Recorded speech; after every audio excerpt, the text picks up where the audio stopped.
जय श्री राम दोस्तों, welcome back to the channel. देखिए, BCCL के IPO में आपको अलॉटमेंट मिला ना हो भले ही, लेकिन इसमें आपके चांसेस शैडोफैक्स में चांसेस आपके ज़्यादा होने वाले हैं। और इसका एक IPO आ चुका है, शैडोफैक्स का मेन बोर्ड IPO 20 तारीख को ये ओपन होने वाला है और 22 को क्लोज़ हो जाएगा। तो चलिए थोड़ा सा डिस्कशन कर लेते हैं इसका IPO के बारे में कि अप्लाई करना चाहिए या नहीं करना चाहिए। करें तो वो लिस्टिंग गेन के लिए या लॉन्ग टर्म के लिए, क्या इसके फाइनेंशियल है, क्या इसके एसेट है, कंपनी करती क्या है, ये सारा कुछ चेक कर लेते हैं। सबसे पहले तो देखिए डेट चेक कर लेते हैं। 20 तारीख को ये ओपन हो जाएगा ट्यूसडे को, और थर्सडे को क्लोज हो जाएगा। प्राइस बैंड दिया गया है इसका 118 से लेके 124 रुपये के बीच में। मार्केट कैप जो कंपनी शो कर रही है प्री IPO 7168.85 CR का, मतलब मोटा मोटा 7200 करोड़ का ये अपना मार्केट कैप शो कर रही है कंपनी, राइट। और 10 रुपये की फेस वैल्यू पे आने वाला है। 120 शेयर का एक लॉट रहेगा। Fresh capital and no office दोनों रहेंगे इसमें। टोटल इशू साइज है इसका IPO का 1960 करोड़, तो काफ़ी बड़ा साइज़ है। BCCL का 1000 करोड़ के आसपास था और ये इसका डबल है ऑलमोस्ट। तो इसमें आपके अलॉटमेंट के चांसेस भी ज़्यादा रहने वाले हैं, जिसमें से फ्रेश इशू रहेगा 1000 CR का, OFS रहेगा 907 CR का, राइट। तो ये इशू साइज हो गया, प्राइस देख लिया हमने, डेट चेक कर ली। अब देख लेते हैं आपको लिस्टिंग कब होगी इसकी। 23 तारीख को देखिए इसका अलॉटमेंट आ जाएगा। 27 को आपका रिफंड आ जाएगा और 27 को ये आपके अकाउंट में शेयर आ जाएंगे और 28 को इसकी लिस्टिंग हो जाएगी, राइट। QIB को दिया गया इसमें 75% का कोटा, ये नोट कीजिएगा, 75%। रिटेलर को 10% दिया गया क्योंकि लास्ट ईयर्स में कंपनी लॉस में थी फाइनेंशियल ईयर में, तो इसलिए रिटेलर को 10% ही दिया जाएगा और बाकी NII को 15% एज यूजुअल, राइट। जो आपकी स्मॉल HNI में बिड लगेगी मिनिमम 2,08,000 की लगेगी, 2,08,320 की, और बिग HNI में 10,11,840 की। ये तो हो गया कंपनी का इशू एंड डिटेल्स। अब देखिए कंपनी करती क्या है। कंपनी देखिए 2016 यानी कि मोटा मोटा 10 साल भी नहीं हुए अभी। And logistic solution provide company in India. The company offers E-commerce express parcel delivery and suit of value added offering in service offering include E-commerce and D2C, यानी कि D2C डायरेक्ट टू कस्टमर, मतलब direct to customer ये delivery करती है। Quick commerce with in hours and और same day, मतलब इनका जो फंडा है बेसिकली, ये लॉजिस्टिक कंपनी है, डिलीवरी कंपनी है। जैसे आप मीशो वगैरह से कुछ ऑर्डर करते हैं तो ये उनके साथ एक एज ए पार्टनर काम करती है और आपको विद इन आवर्स और सेम डे, ये इनका पॉइंट रहता है कि हम आपको क्विकली डिलीवरी करके देंगे। तो ये इनका मेन पॉइंट बन जाता है कंपनी का कि आपको इमीडिएटली डिलीवरी कर देती है। तो मोटा मोटा हमें समझ में आ गया है, लॉजिस्टिक कंपनी है और 14,758 पिन कोड ये कवर करती है।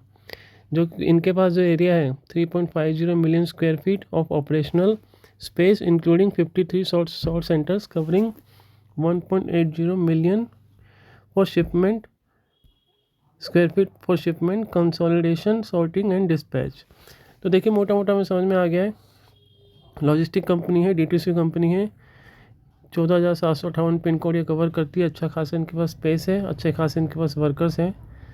तो जैसे इनकी कंपनी के देखिए क्लाइंट देखिए, जैसे मैंने आपको बताया ना, Meesho, Flipkart, Myntra, Swiggy, big basket, Zepto, Nykaa, Blinkit, मतलब कोई आप जिससे आप ऑर्डर करते हैं उसका नाम, जो आप जिससे भी ऑर्डर करते हैं उसका नाम इसमें ज़रूर मेंशन होगा किसी ना किसी का। तो कंपनी की पकड़ काफ़ी अच्छी है मार्केट में, लॉजिस्टिक कंपनी की। अब ऐसे चेक कर लेते हैं। 2023 में इसके एसेट थे 442 करोड़, 786 करोड़, 1259 करोड़ और अभी सितंबर में 1453 करोड़, राइट। सेकंड क्वार्टर में टोटल इनकम देखिए 1422 करोड़, 1896 करोड़, 2514 करोड़ और 1819 करोड़। प्रॉफिट आफ्टर, पहले ये लॉस में थी 2023 में। EBITDA इनका 113 करोड़ था और पैट निकल के आ रहा था 142 करोड़ का माइनस में।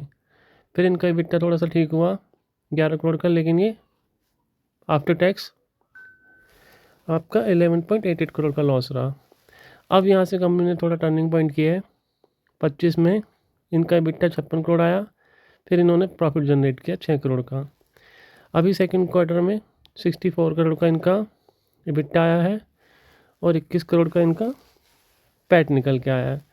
तो कंपनी ने अभी प्रॉफिट बनाना चालू किया है और मुझे लगता है ये अभी थोड़ा सा कंपनी सुधरने वाली है, क्योंकि इस सेकंड क्वार्टर में इनके 1800 करोड़ के आसपास हो गए थे।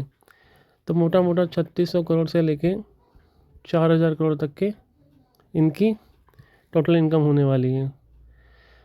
और जहाँ तक मैं बोलूँगा कि ये 4000 से ऊपर ही होने वाली है जिस स्पीड से चल रहे हैं, क्योंकि शायद 2 क्वार्टर में इनका 1800 करोड़ पे हो गया है और ये इनकम ये बढ़ती रहती है। बोरोइंग ठीक है, अभी पहले सबसे पहले 66 करोड़ थी, फिर 40 करोड़ हुई, फिर 132 करोड़, अब 147 करोड़।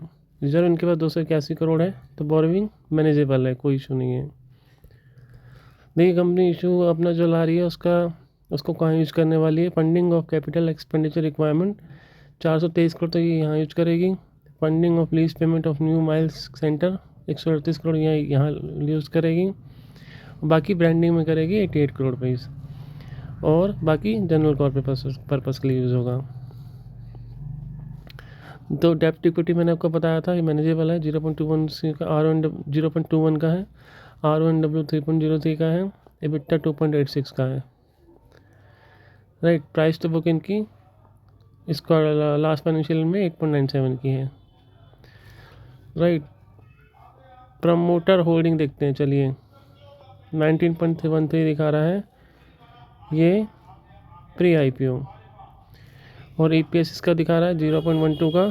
प्राइस टू अर्निंग दिखा रहा है वो इसके बारे में बात करना तो ये बेकार है, क्योंकि अभी ये धीरे धीरे ही ये प्रॉफिट में आई है, तो ये आप इसको ट्रैक नहीं कर पाएंगे। एटलीस्ट 3 से 4 साल जब कंपनी प्रॉफिट में रहती है तो ये सही से निकल के आएगा धीरे धीरे। तो अभी इसके बारे में बात करना कुछ सही नहीं है। राइट, अब इसका थोड़ा सा GMP चेक कर लेते हैं, बाकी एक बार लीड मैनेजर भी चेक कर लेते हैं। लीड मैनेजर देखिए ICICI securities, Morgan Stanley, JM financial, तो तीनों अच्छे लीड मैनेजर है इसके। तो लीड मैनेजर में भी कोई इशू नहीं है, फाइनेंशियल भी ठीक हो रहे हैं। GMP की बात करें तो 8 रुपये का GMP चल रहा है 124 रुपये के ऊपर। राइट, तो मोटा मोटा बात करें तो 132 के आसपास की इसकी लिस्टिंग होने की एक्सपेक्टेशन है, और परसेंटेज वाइज देखें तो 6.45% ये GMP शो कर रहा है। देखिए अभी लगाने लायक तो बन रहा है लिस्टिंग गेन के लिए, और मैं कहूँगा अगर लॉन्ग टर्म में भी इसको देखा जाए तो कोई इश्यू नहीं है, क्योंकि कंपनी धीरे धीरे अपना प्रोग्रेस कर रही है। बाकी फिर भी मैं आपको लास्ट डे पे इसको अपडेट दे दूँगा, आप चैनल को सब्सक्राइब कर लीजिए। मैं चैनल के पोस्ट में ज़रूर आपको डाल दूँगा कि इसमें मैं अप्लाई कर रहा हूँ या नहीं कर रहा हूँ। बाकी मोस्ट प्रॉब्ली तो अभी तक तो अप्लाई कर रहा हूँ मैं। बाकी फिर भी लास्ट डे वाले दिन QIB का सब्सक्रिप्शन देख करके और ओवरऑल सब्सक्रिप्शन देख करके कैसी डिमांड आती है मैं आपको अपडेट कर दूँगा। आप इसके लिए चैनल को ज़रूर सब्सक्राइब करके रखिएगा। Thank you so much.